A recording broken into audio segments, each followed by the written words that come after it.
Olá, sexto ano. Vamos falar hoje do módulo 6, que fala sobre os componentes do solo. A gente já estudou os tipos de solo, agora a gente vai estudar o que tem nos solos. Bom, então a gente já sabe os tipos de solos que existem, né? A gente sabe que o solo é utilizado muito para a agricultura. O que é agricultura mesmo? Que quando planta-se naquela região, e do solo sai a matéria-prima do nosso alimento, né? Então, dali que vai tirar o arroz, o feijão, a abóbora, a fruta que você come, porque é plantado em um solo. Bom, então o que tem naquele solo que a gente vê uma plantação? Bom, principalmente, vamos olhar para cá nessa figurinha, o solo contém, né, 45%, ou seja, uma grande parte do solo contém minerais, né? O que é minerais, né? Minerais já estudou, que surge a partir das alterações de rocha, né? Então a rocha ela vai se modificando ao longo do tempo e aí ali vai dar aqueles minerais daquela rocha, que pode ser macronutrientes quando tem grande quantidade e micronutrientes quando tem pequena quantidade. E aí agora vamos para o gráfico de novo.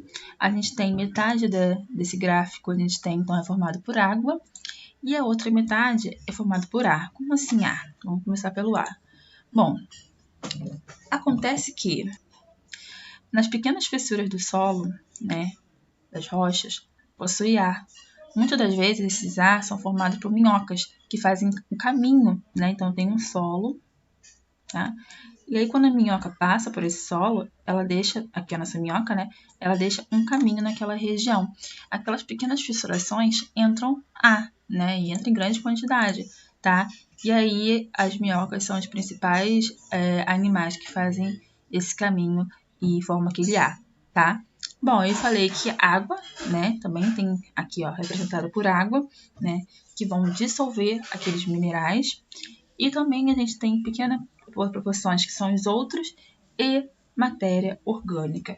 Que matéria orgânica é essa? Imagina uma floresta e naquela floresta os animais com o tempo vão morrer, vão cair naquele solo e assim como os vegetais que vão morrer e cair naquele solo, tá? E aí forma matéria orgânica, importante, porque é ele que vai, nesse material de decomposição, que vai também trazer nutrientes para o solo. Então, o solo, muitas das vezes, também é rico em nutrientes devido a essa matéria orgânica em decomposição. Bom, agora vamos falar então da formação do solo.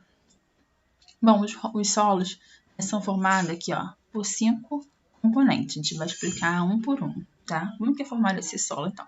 Primeira coisa, os fatores naturais que a gente já viu, né, que é a chuva, né, e o vento, né, a água da chuva e o vento vão atuar naquela rocha, tá? E vão desgastar com o tempo. Então imagina você, né, aqui eu tenho um solo, aqui tem uma rocha, né? Passaram-se milhares de anos, aquela chuva, né? O sol, o vento, né? Aquilo tudo contribuiu para o quê?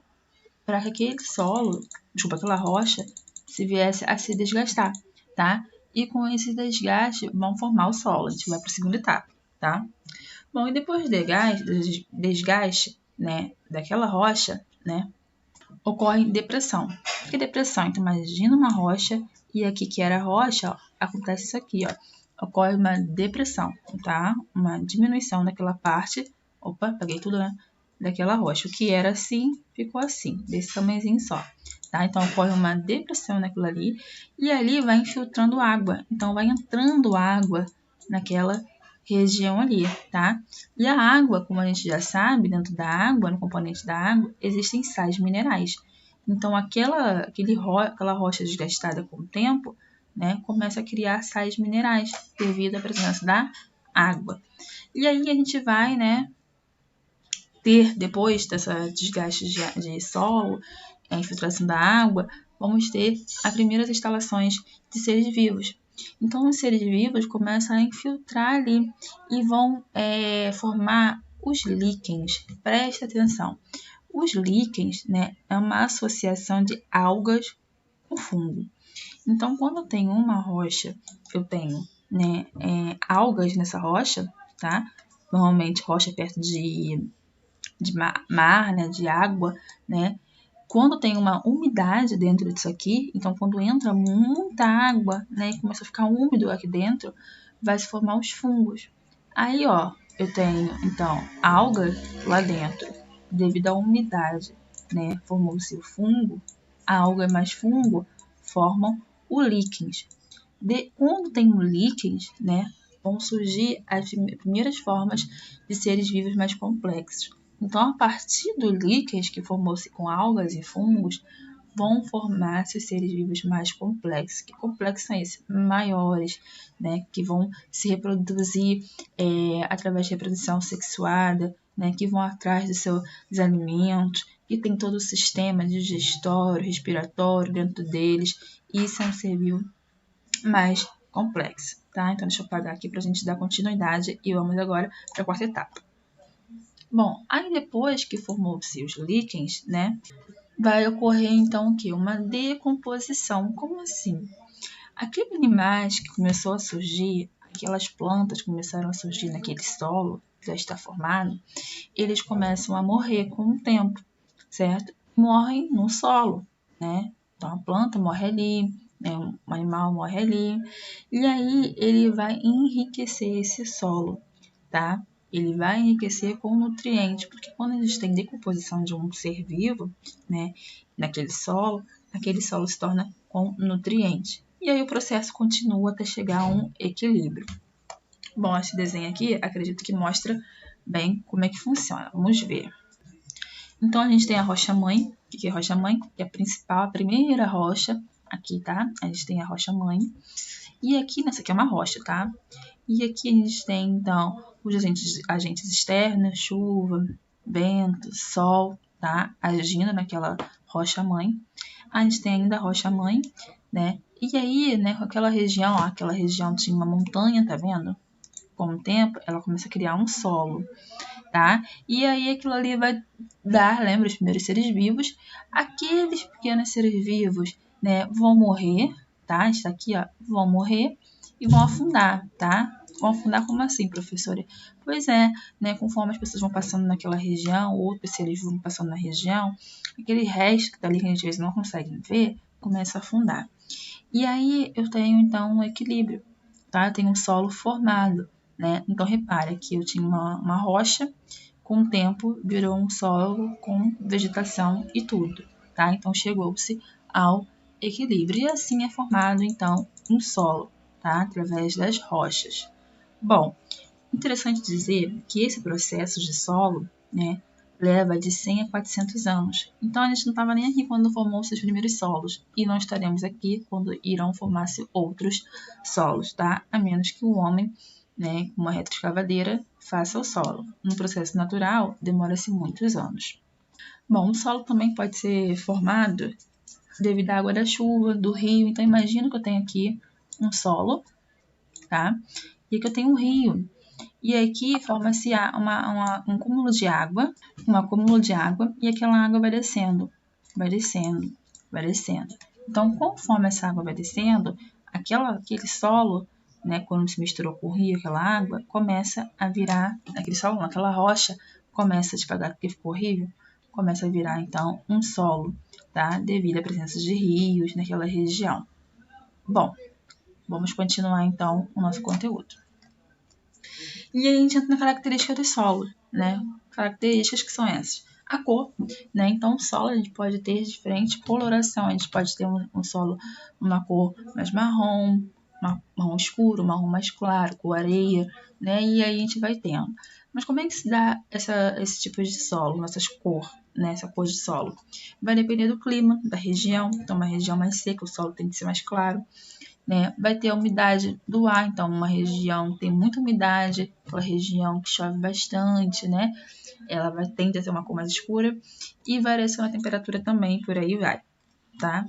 Bom, a textura. O solo também ele vai ter uma textura diferente. Eu vou ter um solo com uma terra mais lisinha, né? Uma terra com mais, como posso explicar, crespa, né? Mais enrugada. E aí vai depender também da região. Consistência, vai também a compactação do solo, né? Se ele é mais firme, se ele não é mais firme, tá? E aí vamos entrar então nos tipos de solo. Deixa eu apagar aqui. Bom, quais são os tipos de solo que existem? Ou seja, quais os tipos de terra que a gente encontra por aí? A gente tem o solo arenoso, né? Que a gente chama de areia, né? A gente costuma chamar de areia. E esse solo, né, ele não é bom para plantar. Então, devido à baixa porcentagem de nutriente nesse solo, que esse solo não consegue absorver tanto nutriente, é difícil plantar com esse solo, tá? Bom, e esse solo, ele permite maior passagem de água, tá? Então, ele se torna mais, eu posso dizer, eu pego na mão e ele se desfaz com facilidade, devido à passagem de água que entra ali e ele absorve aquela água, tá? E a gente tem então o solo argiloso, que lembra argila, né? Porque ele é formado de argila, só que em pouca quantidade, tá? Ele retém mais água do que a gente viu aqui no arenoso. E se ele retém mais água, eu tenho então um pouco maior porcentagem de sais minerais, e aí a gente vai ter maior vegetação do que a gente vê aqui no arenoso. Quando fica ressecado, ele se quebra, né? Se eu pegar, né, um pouquinho de solo argiloso, juntar com água, depois deixar secar, ele se quebra, porque é formado de argila. E se eu colocar bastante água, ele fica pesado, fica com excesso de água, fica encharcado, porque ele retém água, ele puxa água, diferente do que a gente viu em arenoso. Se eu colocar um pote de água, né, junto com o solo arenoso, eu não vou ver que ele retém a água, né? Ele fica separado. Água e solo não se misturam tanto quanto se mistura em argiloso. E aí a gente entra no solo umífero ou humoso, que é o solo perfeito para a plantação. Por quê? Porque é nele que quando um ser vivo, né, podendo ser animal ou vegetal, morre, ele puxa aquele nutriente, por isso que ele é rico em nutrientes. O corpo de animal, o corpo de vegetal tem nutriente. Então, quando ele morre numa região com solo, né, umífero, aquele solo puxa aquele nutriente e por isso que ele é bom para plantar, tá? Porque ele possui, então, uma grande porcentagem de nutrientes e ele tem essa coloração escura. Aí a gente entra no solo massapé, né? Ele é rico em areia, que a gente viu lá, e argila, então ele é uma mistura de solo argiloso e arenoso, tá? E ele é muito utilizado para plantar cana-de-açúcar. Então aqui no Brasil, a gente encontra em grande quantidade, principalmente no Nordeste, tá? E ele é muito ruim para construir casa. Então, quando você tem um solo desse, lá no Nordeste, por exemplo, o pessoal constrói casa, eles têm que trocar, né, tampar esse solo com outro tipo de areia ou cimentação, né, para construir uma casa. E aí a gente entra em solo calcário.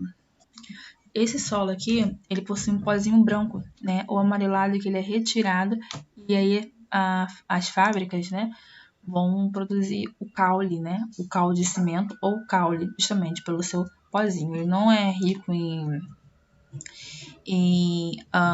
vegetação, em nutrientes, tá? Mas ainda assim é usada para agricultura. Bom, a gente entra então em solo, aqui não tem foto dele, né? O laterítico. Ele é rico em alumínio mineral que vai prejudicar a agricultura, como ocorre muito no cerrado brasileiro, tá? Bom, e aí a gente entra em terra roxa, né? O que é terra roxa? A terra roxa contém areia, areia, a gente já viu, argila a gente já viu, calcário e humus, né? Então é uma mistura de tudo isso que a gente viu. E ele é indicado para plantações, porque ele tem um pouquinho de cada, tá? Então, plantar nessa areia é muito bom. E ele, galera, é resultante do desgaste das rochas basálticas, que a gente já viu. Então, ele é rico em ferro. Lembra que basalto é rico em ferro? Por isso que ele tem essa coloração avermelhada, porque é rico, né, em ferro. Vamos falar então da importância das minhocas, né? Principalmente em solo umíferos ou húmuros, tá? Que é esse solo aqui, ó, que a gente viu, tá? Qual a importância da minhoca, então, numa plantação? As minhocas, né, elas são importantes em todos os sentidos. Primeiro que elas se alimentam de resto que se encontra nessa vegetação. E com isso, quando elas se alimentam de resto que se encontra nessa vegetação e faz as fezes no solo, aquelas fezes dela é muito rica, né, em nutrientes. E aí vai adubar, né, o solo, né, vai produzir então o nosso solo humus, né, e vai vai auxiliar, né, que tenha maior nutriente naquele solo. Além disso, as minhocas elas cavam túneis, eu expliquei para vocês. Esses túneis fazem com que entre ar dentro deles. E com a entrada de ar, as raízes das plantas elas conseguem respirar naquela região ali, né? E além disso, aquele ar permite que entre, né, água a água da chuva, a água carregada, enfim, a água nas raízes, né, com mais facilidade. E aí elas conseguem ficar mais fortes. Vou tentar desenhar aqui para vocês verem. Então, eu tenho um solo, tá? Eu tenho uma planta, uma árvore, tá? E aí eu tenho raízes da árvore. E aí as raízes da planta estão aqui, certo? Dependendo da profundidade dessas raízes, elas não conseguem respirar com tanta facilidade, nem absorver a água. Porque quando a água cai, né, ficam espalhadas aqui em cima, né? E aí não cai, não penetra naquele solo. Agora, quando você tem caminhos que as minhocas fazem, né? Deixa eu apagar aqui. A água da chuva, ela penetra já com maior facilidade, ó. Deixa eu botar aqui na sala. A água da chuva cai e aí encontra esses caminhos e as raízes das plantas conseguem absorver com maior facilidade. Então, as minhocas, galera, elas são super importantes para um solo que seja rico em nutrientes, que são elas que vão fornecer os principais nutrientes em um solo. Por isso que a mamãe e papai, né, em alguns lugares, colocam, né, minhoca no solo e deixam elas crescerem e se desenvolverem ali. Porque aí, né, uma plantação ali vai crescer com maior facilidade. Bom, aí aqui a gente tem um resumo da nossa aula de hoje, depois vocês vão ler com calma, e vou passar a atividade que precisa ser me enviada, tá bom? Um beijo para vocês, qualquer dúvida, entre em contato.